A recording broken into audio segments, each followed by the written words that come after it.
gustong maabot. Kumbaga, ang dami pa namin gustong marating. Hindi pa to eh. Pinakilig at pinaibig ang lahat sa Dapat Ka Bang Mahalin.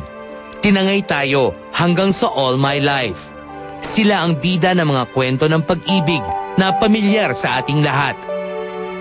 Sa pagbubukas ng 2010, isang bagong bihis, bagong katauhan at bagong kwento ng pag-ibig ang ihahatid ni Aljur Abrenica at Chris Bernal.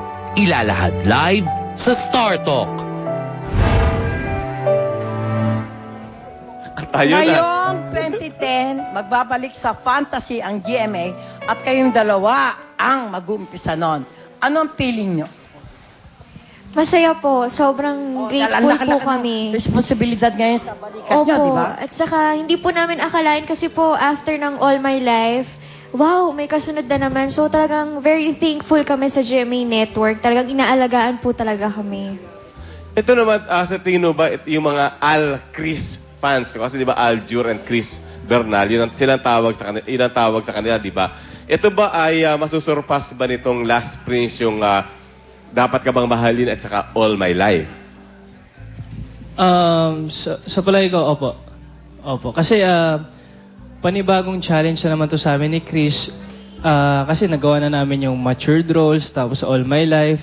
Ito, fantasy naman dating. Talagang, may background na kami dito sa Zaido at saka Luna Mystica. So, medyo mapapadali sa amin to. Chika na lang. Oo, so... Medyo na. Okay. Aljur, Chris, anong roles nyo dito? Aljur, meron ka daw prosthetics dito? Opo, meron po akong prosthetics dito kasi bali, kasi masama ako dito eh. Hambog, spoiled, lahat ng makikita, lahat ng nakakainisan nyo, makikita nyo sa akin dito. Saka ako sinumpa. Chris, magpapakita ka raw dito ng konting skin lang naman, konti lang, Ayan no? na, At Konti lang, magiging ito lang, oh. mas sensual ka daw. Anong ibig sabihin nito? Ba't konti lang? Ba't naman konti Lahat lang? na. Hindi ko pa po carry. Onti po. Kasi po, like, Konti lang. gusto ko na po kasi rin mag-move on sa mga patweetams ko, mga teeny bopper na roles. So, mag-move on na ako. Pero onti pa lang naman. Tingnan ko muna kung magugustuhan nila. Siguradong Okay lang ba, magugustuhan Aljur? nila. Ikaw, Aljur, magiging daring ka daw dito. Ano ibig sabihin nun? Mag-nude ka? Depende. Gusto mo, Hindi, depende po sa storya. Pero syempre, sa ngayon, palagay ko hindi pa po. Pero mas matitindi daw ang kissing scenes nyo dito. Ano pa naman ititindi Sige, doon sa ay, mga baka ginawa nila mag-sample nung pa. araw? Alay mo. Kasi wala pa naman po kaming ginagawang kissing scenes. Pero habang tumatagal kasi mas paggrabe ang ginagawa namin ni Chris. Noong Christmas daw, nagtawagan kayong dalawa at medyo naging emotional yung pag-usap nyo. Bakit? Ano bang pinag-usapan nyo? Dahil walang regalo. Alam mo, kayong dalawa, wala man lang kayong regalo, ah. Hindi, may Bakit regalo. naging emotional yung Sa isa't isa o pag-usap sa nyo? atin? Kahit sa atin. Inis na inis pa naman ako pagka hindi ako nireregalo, ah. Hindi kasi Aljur, bakit naging emotional yung pag-usap nyo? mamaya sa atin. Sige. Yung sa amin muna ni Chris, Christmas Eve, nagtawagan kami kasi nagpasalamat kami sa isa't isa. Bakit? Nasa bowl si Chris? Po? Hindi naman. Hindi, nasa Batangas. Nagpasalamat po kami kasi yung patapos na yung taon, yung 2009 sa amin, iba eh. Ang dami po namin pinagdaanan. Talagang kahit anong nangyari, kahit gaano kabigat yung problema, nandun siya para sa akin eh. Kaya na-appreciate ko talaga. Ikaw ba Talagang laging pasalamat. nandun para sa kanya? Tanungin niyo po siya. O nandun ba siya para sa'yo? Oo naman po. Lagi. Araw-araw. 24 Minuto. hours? A day?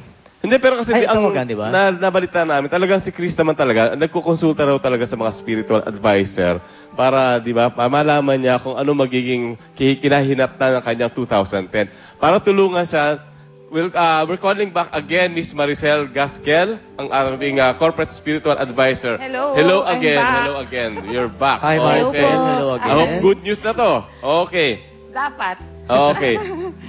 So, anong nakikita mo sa career nitong dalawang to sa 2010? Let's start with Aljur. Okay, I got the birth dates of Aljur and Chris to analyze yung Okay. partnership nila. Ano ba birth date nila? Okay.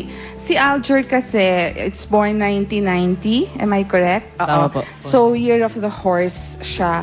Tama, Aljur. Dumaan ka talaga sa maraming sacrifices, problema. Because the year of the rat and the year of the ox, that is 2008 and 2009, hindi yun compatible talaga sa year of the horse. Kalaban. Kontra. And si Chris naman, at that time, is year of the snake, sobra naman siyang compatible. So, ang nangyari sa partnership, tinulungan ka ni Chris to move on pa sa 2009. Pero, sa 2010, baliktad. Baliktad na. Ikaw naman ang susuporta kay Chris. So talagang compatible sila kasi Nakakatakot tulungan lagi yun, ah. sila. Yes. Alam mo, based sa name ni Aljur, lumalabas dito na hindi pwede kasi it's a number 33. 33, that's a double number. Hindi pwedeng wala kang partner sa career. Lagi dapat meron kang Sabi. partner. Sa career. Yes, sa career niya. To be able to succeed. Tapos napakaswerte kasi ni Aljur, pero dapat masuswertehin siya